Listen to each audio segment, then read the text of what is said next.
All right, what's up, everybody? So, I'm going to tell you why Africa is the biggest ally to West Asia. Now, what is West Asia? First, we got to define West Asia. Now, West Asia is anything from Turkey in the west to Afghanistan in the east, okay? So, that's what West Asia is. Now, what are some of the countries in West Asia? So countries in West Asia include countries like Syria, Palestine, Lebanon, Jordan, Yemen, countries like that, Iraq. So why do we have more in common with Africa? And I'm specifically going to focus on West Asian Arabs in this video, okay? Because that's coming from my perspective. I'm partially of Syrian descent and Palestinian and Jordanian and Lebanese and Yemeni descent, so I might as well focus on those groups, So why do we have more in common with Africa than we do with the rest of Asia? Well, let's talk in terms of linguistics. We speak Arabic, which is an Afro-Asiatic language. And people in Africa, what do they speak? Some people speak Afro-Asiatic languages, whether it be Arabic, whether it be Amharic, Tigrinya, whether it be Somali, Afar, Hausa, Tahelchit, Kabul. Those are all Afro-Asiatic languages.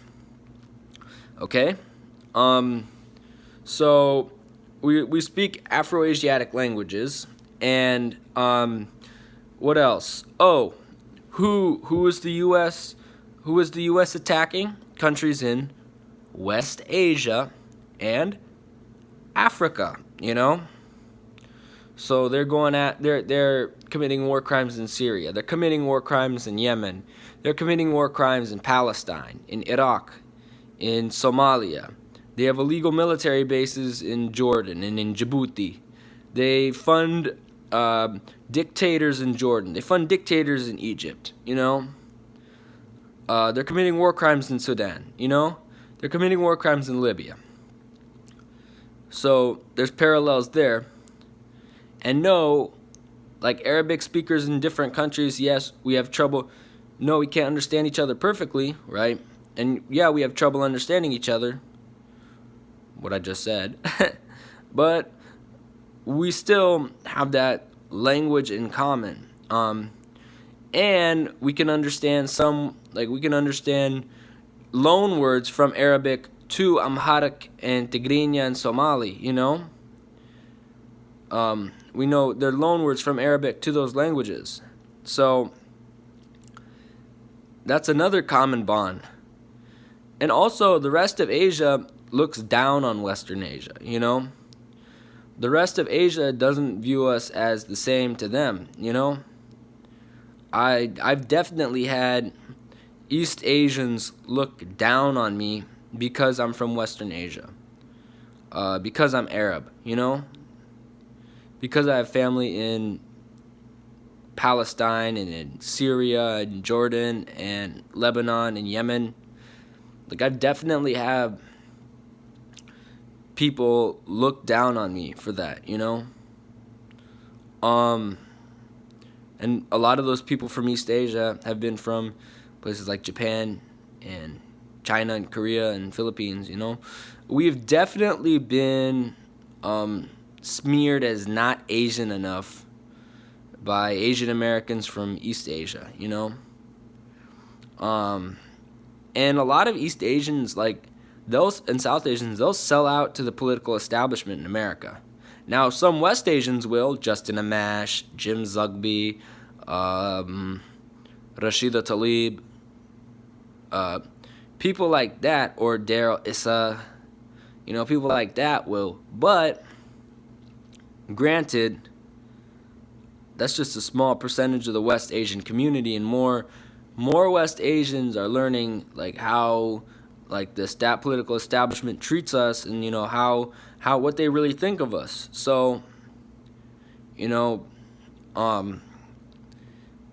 East Asians don't have our best interest in mind, man. Look at like Mazie Hirono, and I'm not talking just about elected officials. I'm talking about in general, like Mazie Hirono. That's an example of an elected official. Ted Lieu, but like even individual people, like they won't when they talk about Asians, like within the Asian community, they always leave us out, man. They always, and it's infuriating. It's like, dude, we're Asian too. Palestinians, Jordanians, Syrians, Lebanese, Yemenis, Iraqis, we're all Asian too, But, because Asians in America, East Asians, have a very Orientalist standard of who is Asian. And it tends to erase a lot of people from Western Asia. They don't have our best interest in mind. Now, people from Africa, many of them do have our best interest in mind. There's some that don't. And we've already touched on that. Those are the Protestants mainly. But, or we say the mixed leadership class. But many people do have our best interest in mind. So that's where we got to, build unity between the African diaspora and the West Asian diaspora. And we have those common linguistic features, cultural features. East African, North African, and West Asian cultures are remarkably, we have a lot of similarities between us, whether it's fighting over who pays the bill at a restaurant, taking your shoes off in the house. And those are just the little things, but like our values of family and community, those are the big things, So I see us, like the African diaspora and the West Asian diaspora. Now, granted, I'm part of both, because my great-grandpa was from Syria, my great-grandma was from Egypt, so I'm both. Or I should say their families were from Syria and Egypt. My great-grandma's family, her parents moved over here in 1900s, and she was born here in the U.S.